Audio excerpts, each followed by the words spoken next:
శ్రీమాత్రే నమః. ప్రేక్షకులకి ఆ లలితాంబిక అమ్మవారి యొక్క అనుగ్రహం పరిపూర్ణంగా కలగాలని మనస్ఫూర్తి కోరుకుంటూ మనం ఈరోజు చెప్పుకోబోయేటువంటి ద్వాదశ రాశి ఫలితాలు రాశి నుంచి కంటే కూడా లగ్నం నుంచి చూసుకోండి. లగ్నం తెలియని వారు రాశి నుంచి చూసుకోవచ్చు. ఇప్పుడున్నటువంటి ఈ ఏప్రిల్ మాసంలో ఉన్నటువంటి గ్రహస్థితి కనుక చూసుకున్నట్లయితే గురువు మేషంలోని, రాహు మీనంలోని, కేతువు కన్యారాశిలోని, అదేవిధంగా కుంభరాశిలో శని యొక్క సంచారం జరుగుతూ ఈ శనితో పాటు కుజుడు కూడా కలిసి ఉన్నాడు. కాబట్టి ఈ కుజుడు 24వ తేదీ నుంచి మారుతున్నాడు. సో శని కుజుల కలయిక కుంభంలో ఉంది. అలాగే రవి 14వ తేదీ వరకు మనకి 14వ తేదీ నుంచి రవి మారుతున్నాడు మేషంలోకి, మీనంలో ఉండేటువంటి. అదేవిధంగా 25వ తేదీకి శుక్రుడు మారుతున్నాడు మేషరాశిలోకి. ఈ యొక్క క్రమంలో బుధుడితో కలిసి ఉన్నటువంటి గురువు ఇద్దరు కూడా ఈ బుధుడు వక్రించుకుంటే మీన రాశిలోకి వెళ్తున్నాడు. కాబట్టి ఈ యొక్క గ్రహస్థితిని అనుసరించి ద్వాదశ రాశుల వారికి, అదేవిధంగా ద్వాదశ లగ్నాల వారికి ఏ విధంగా ఉందనేటువంటిది మనం తెలుసుకుందాం. వృశ్చిక లగ్నము, వృశ్చిక రాశి గుర్తుపెట్టుకోండి. వృశ్చికం వారికి రాశినాథుడు వృశ్చిక రాశ్యాధిపతి అయినటువంటి కుజుడు ఎప్పుడైతే శుక్రుడికి వ్యయభావంలో ఉన్నాడో, వృశ్చిక రాశి నుంచి పంచమ స్థానంలో ఎప్పుడైతే శుక్రుడు ఉన్నాడో, ఈ చతుర్థ స్థానంలో సహజంగానే వృశ్చికం వారికి ఏంటి, ఇప్పుడు అర్ధాష్టమి శని నడుస్తుంది. వృశ్చిక రాశి నుంచి పంచమంలో శుక్రుడు ఉండడము, చతుర్థ స్థానంలో శని కుజుడు ఉండడం అనేటువంటిది ఏంటంటే, మీరు ఏదైనా ఒక గృహ నిర్మాణం చేసేటప్పుడు కానీ, ఏదైనా ఒక ప్రాపర్టీ మీద లోన్స్ తీసుకునే విషయంలో కానీ, ఎందుకంటే షష్టమాధిపతి చతుర్థాధిపతి కలయిక అక్కడ, అనవసరంగా మీ మీద ఏదైనా ఒక నింద పడుతుంది అనుకునేటువంటి విషయాల్లో కానీ కాస్త జాగ్రత్తగా ఉండాలి, గుర్తుపెట్టుకోండి. ఈ చతుర్థ స్థానంలో ఉన్నప్పుడు పాత వాహనాలు తీసుకునేటప్పుడు చాలా జాగ్రత్తగా ఉండాలి. ఓల్డ్ వెహికల్స్, ఓల్డ్ వాహనాలు తీసుకునేటప్పుడు కాస్త జాగ్రత్తగా చూసుకొని తీసుకోవాలి. ఒకటి.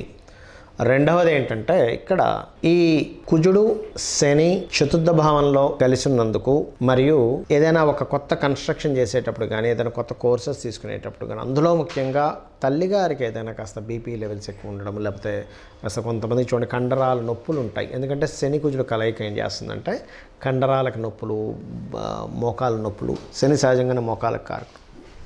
ఇలాంటివి ఏమైనా ఇబ్బంది పడుతుంటే కనుక వారికి ఆంజనేయ స్వామి ఆలయంలో ఉన్న సింధూరాన్ని కనుక ధరించమని చేసినట్లయితే ఈ వృశ్చిక రాశి వారి యొక్క తల్లిగారికి ఆరోగ్య సంబంధించిన విషయంలో ఇబ్బంది అనేటువంటిది ఉండదు. అలాగే వివాహ సంబంధించినటువంటి విషయాలు ఎలా ఉంటాయి అని చెప్పి చూసుకున్నట్లయితే, కొద్దిగా శుక్రుడు సప్తమాధిపతి అవుతాడు ఈ వృశ్చిక లగ్నానికి. కంబస్ట్ అవుతున్నాడు అంటే అస్తంగత్వ దోషంలోకి వెళ్తున్నాడు. కాబట్టి వివాహ నిర్ణయాలు ముఖ్యంగా మౌఢ్యమి సమయంలో చేయకూడదు. అందరికీ చేయకూడదు అని చెప్తారు, కానీ వృశ్చిక లగ్నం వారికి మరియు మేషలగ్నం వారు అసలు చేయకూడదు, గుర్తుపెట్టుకోండి, వివాహ నిర్ణయాలు వివాహం విషయంలోనది. అలాగే దశమస్థానం పైన శనికుజుల యొక్క దృష్టి ఉన్నప్పుడు ఒకటే గుర్తుపెట్టుకోండి, దశమస్థానం పైన శనికుజుల దృష్టి ఉన్నప్పుడు వృత్తి సంబంధించినటువంటి విషయంలో ఈ దశమాధిపతి అయినటువంటి రవి ఎప్పుడైతే మీకు 14వ తేదీ నుంచి గురువును వెళ్ళి కనెక్ట్ అవుతాడో వృత్తిపరంగా మంచి గ్రోత్ రావడము ఇది ఇస్తాడు. ఇది 14వ తేదీ నుంచి గుర్తుపెట్టుకోండి. అదేవిధంగా లాంగ్ జర్నీస్ అనేటువంటి చూపిస్తున్నాయి. కాకపోతే లాభస్థానంలో కేతువు ఉన్నందుకు ప్రత్యేకంగా ఈ కేతువు యొక్క స్థితి ఏమిటంటే వ్యాపార సంబంధించిన విషయంలో, వ్యాపార లాభాలకు సంబంధించిన విషయంలో, కొంచెం ఆన్లైన్ ఇటువంటి విషయాల్లో చాలా చక్కటి ఫలితాలు ఇస్తుంది. ఇక మీరు చేయవలసిన దేవతా ఆరాధన, ముఖ్యంగా మీరు దుర్గా ఆరాధన చేయండి, అన్ని విధాలా బాగుంటుంది. ముఖ్యంగా మనకి నేను 2-3 నెలల నుంచి కూడా చెప్తూనే వస్తున్నాను, ఈ శని రాహుకి ఈ కుజ రవులు సంబంధాలు ఉన్నాయి. కాబట్టి దీనివల్ల కొన్ని డిఫరెంట్ అంటే కొంత లోకంలో గొడవలు కావచ్చు, బాంబు పేలడాలు లాంటివి కావచ్చు, యుద్ధాలు కావచ్చు, రాజుల మధ్యని డిఫరెంట్ ఇవి కావచ్చు పెరుగుతుంటాయని. అయితే ఈ నెల ఏప్రిల్ మాసంలో మరియు మనకు జనవరి ఫిబ్రవరి నుంచే స్టార్ట్ అయింది ఆ కాంబినేషన్. బట్ ఇంకా ఇప్పుడు శనికుజులు కూడా కలిసి ఉంటున్నారు. కాబట్టి పర్టికులర్గా మీరు ఏదైనా ఈవెంట్స్కి వెళ్ళినప్పుడు కానీ, లేకపోతే ఏదైనా ఒక వినోద సంబంధించిన ప్రదేశాల్లో తిరిగేటప్పుడు కానీ చాలా జాగ్రత్తగా ఉండండి. ఎందుకంటే కుంభరాశిలో శనికుజులు కలిసి ఉన్నారు. అన్ని రాశుల వారికి ఇది కేవలం ఈ లగ్నం వారి, ఈ రాశి వారికి కాదు, యూనివర్సల్గా జరిగేటువంటి అంశం గురించి నేను మీకు చెప్తున్నాను. అదేవిధంగా ఇక్కడ మరొక విషయం ఏంటంటే, ఇప్పుడు మీరు అనుకోవచ్చామండి ఇలా ఉన్నప్పుడు ఖచ్చితంగా నాకు ప్రమాదం జరుగుతుందా, ఎక్కడికైనా వెళ్తే ఏదైనా ఇబ్బంది అవుతుందా, ఇక్కడ ఎందుకంటే శని కుజులు కలిసినప్పుడు సర్వసాధారణంగా యుద్ధ వాతావరణము, అదేవిధంగా భూకంపాలు కావచ్చు, లేకపోతే నీటి ప్రమాదాలు కావచ్చు, అగ్ని ప్రమాదాలు కావచ్చు, బాంబు పేలడాలు కావచ్చు, ఇట్లాంటివి పెరుగుతూ ఉంటాయి. నాకు ఖచ్చితంగా దాంట్లో ఇరుక్కుంటానంటే ఒకటే గుర్తుపెట్టుకోండి, మీ జన్మజాతకంలో కనుక గండము అంటారు, అది నీటి గండము, అగ్నిగండము, ఎట్టైన ప్రదేశాల నుంచి కింద పడిపోయేటువంటివి కొన్ని ఉంటుంటాయి. అటువంటివి ఉన్నప్పుడు పర్టికులర్గా ఏమవుతుంటుందంటే వారికి తెలియకుండానే ఇబ్బంది అనేటువంటిది పెరుగుతూ ఉంటుంది. కాబట్టి అలా ఉన్నవారికి మాత్రమే ఈ యొక్క గోచారం ఎఫెక్ట్ పెరుగుతుంది, కానీ మిగతా అందరికీ కూడా ఈ ఎఫెక్ట్ ఉంటుందని అనుకోకండి దయచేసి. మరి అటువంటి వారు ఏం చేయాలి అని చెప్పి చూసుకున్నట్లయితే, అటువంటి వారు చాలా క్లియర్గా మీరు రోజు సూర్య నమస్కారాలు చేసుకోవడం ద్వారా లేదా లలితా సహస్రనామాలు వినడం ద్వారా ఆ యొక్క ఇబ్బంది నుంచి బయటపడవచ్చు. ఖచ్చితంగా అందులో ఎటువంటి సందేహం లేదు. ఎందుకంటే మీ జన్మజాతకంలో ఆ యోగం ఉన్నప్పుడు మాత్రమే ఇప్పుడున్న గోచారము ఇలా ఉన్నప్పుడు మీకు ఇబ్బంది కలుగుతుంది, కానీ అదర్వైజ్ ఏమీ అవ్వదు.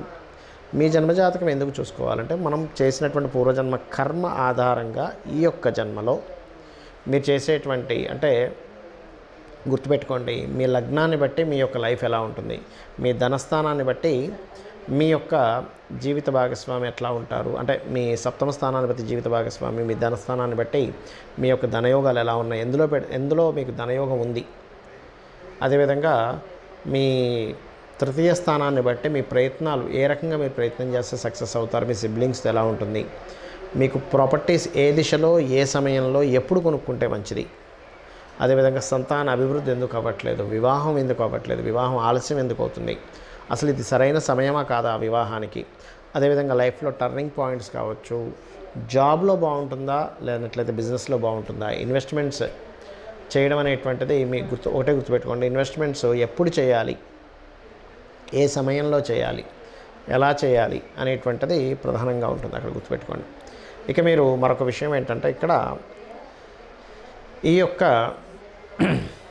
జాతచక్రంలో ముఖ్యంగా మీకు అనిపించవచ్చు, ఏమంటే మరి మన జన్మజాతకంలో అన్నేమిటి గోచార ఫలితాలు ఎందుకు చెప్పుకుంటున్నామని. గోచారం అనేటువంటిది మనకి బయట జరిగేటువంటి సిచ్యువేషన్స్, అంటే బయట ఎట్లా ఉంటుంది, అంటే సిచ్యువేషన్స్ ఎట్లా ఉన్నాయి, బయట గోచారంలో ఎటువంటి పరిస్థితులు ఉన్నాయి అనేటువంటిది.